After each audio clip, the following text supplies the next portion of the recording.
રાજકોટમાં આજે ભાજપના રાષ્ટ્રીય પ્રવક્તા સુધાંશુ ત્રિવેદીએ મિની કમલમની મુલાકાત લીધી. રાજકોટમાં આજે ભાજપના રાષ્ટ્રીય પ્રવક્તા સુધાંશુ ત્રિવેદીએ મિની કમલમની મુલાકાત લીધી અને પત્રકાર પરિષદને સંબોધી હતી, જ્યાં તેમણે જણાવ્યું હતું કે જનસંઘની સ્થાપના રાજકોટથી થઈ હતી. વડાપ્રધાન પોતાની રાજકીય કાળની પ્રથમ ચૂંટણી અહીંથી લડ્યા હતા અને ભાજપે રાજકોટને ઘણું આપ્યું છે. એમ્સ અને ગ્રીનફિલ્ડ ઇન્ટરનેશનલ એરપોર્ટ તેનું ઉદાહરણ છે. પાણીની સમસ્યાઓમાંથી અહીં લોકોને કાયમી માટે મુક્તિ મળી છે. ગઈકાલે રાહુલ ગાંધીએ અહીં સભા કરી હતી. તેઓ એવા વ્યક્તિના ખભે હાથ રાખી ચાલી રહ્યા છે કે જેઓએ ગુજરાતનો 20 વર્ષ સુધી વિકાસ રૂંધ્યો છે, જ્યારે સાવરકર અંગે આપેલ તુષાર ગાંધીના નિવેદનને તેમના અંગત વિચારો ગણાવ્યા હતા. તેમણે વધુમાં જણાવ્યું છે કે મોરબીની ઘટનાથી ગુજરાતમાં શોકનો માહોલ છે, ત્યારે ભાજપના રાષ્ટ્રીય પ્રવક્તા સુધાંશુ ત્રિવેદીએ દુર્ઘટના પર દુઃખ વ્યક્ત કર્યું હતું. તેમણે ભાવાંજલિ આપતા જણાવ્યું કે મોરબીની જે ઘટનાથી ગુજરાત જ નહીં સમગ્ર દેશ સ્તંભ છે. આ ઘટના માત્ર દુઃખદ અને દુર્ભાગ્યપૂર્ણ જ નથી પણ હૃદયદ્રાવક છે અને જે પ્રકારે ત્યાં લોકો સાથે ઘટના થઈ, બાળકોના મોત થયા, નિશ્ચિતપણે કોઈ પણ જોશે તો તેના મનમાં કરુણા પણ ઉત્પન્ન થશે અને શોક પણ ઉત્પન્ન થશે. પણ ઘટના થયા બાદ ઘટના થવી એક અલગ વિષય છે. તેના પર કોનું નિયંત્રણ છે, કોનું નહીં. પણ ઘટના થયા બાદ સરકારે તત્પરતા અને સક્રિયતા સાથે કામગીરી કરી 15 મિનિટમાં એનડીઆરએફની ત્યાં એક્શન શરૂ થવા શક્ય બને એટલા માટે લોકોને બચાવવાનો પ્રયાસ કર્યો. મોરબી દુર્ઘટનામાં સામેલ તમામ લોકો સામે કાર્યવાહી કરવામાં આવી રહી છે. તપાસ એજન્સી ઊંડાણપૂર્વક તપાસ કામ કરી રહી છે. જે દોષિત હશે તેની સામે ચોક્કસ કાર્યવાહી થશે. બ્યુરો રિપોર્ટ ભરત બરડવા, સત્યરોજ બજાણી, રાજકોટ. गुजरात में चुनाव की प्रक्रिया अब उत्तरोत्तर प्रखरता के साथ आगे बढ़ रही है और उसमें हमारे सभी वरिष्ठ नेताओं का जो एक सघन संपर्क अभियान, सभाओं का अभियान और प्रेस वार्ताओं के अभियान का दूसरा चरण आज है. और इसी श्रृंखला में मैं यहाँ राजकोट आया हुआ हूँ और मुझे सुखद अनुभूति है कि राजकोट में भारतीय जनता पार्टी के इस नवनिर्मित कार्यालय में मुझे आने का अवसर मिला. हम सभी जानते हैं कि राजकोट की इस धरती का गुजरात की राजनीति में क्या महत्व रहा है. चाहे जनसंघ के रूप में इस गुजरात में सबसे पहले हमारी पार्टी की जो स्थापना हुई वो इसी जिले में हुई.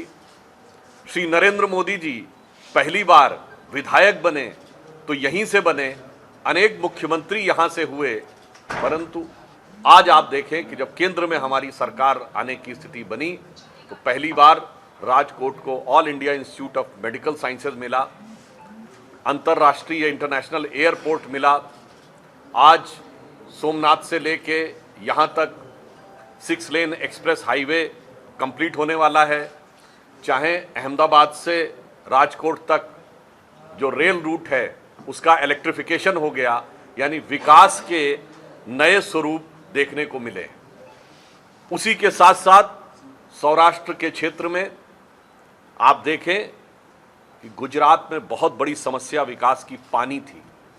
उस पानी की समस्या को समाधान करने के लिए सरदार सरोवर की परियोजना जो नेहरू जी के ज़माने में शुरू हुई थी उसे मोदी जी के ज़माने में समाप्त हुई.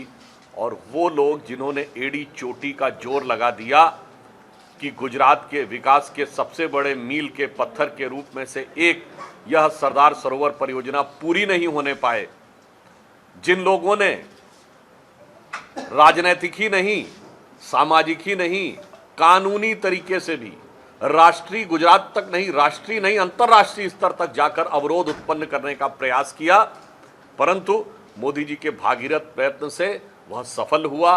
और आज आप देख रहे हैं कि पानी की उस समस्या से भी निजात मिली. कहाँ उस क्षेत्र में महिलाएं सर के ऊपर जल की गगरी भर के ले जाती थीं, महिलाओं को भी उस बोझ से मुक्ति मिली.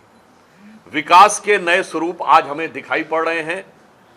मैं एक बिंदु यह कहना चाहूँगा कि भारत पहले भी मिसाइल बना लेता था पर हवाई जहाज नहीं बना सकता था क्या?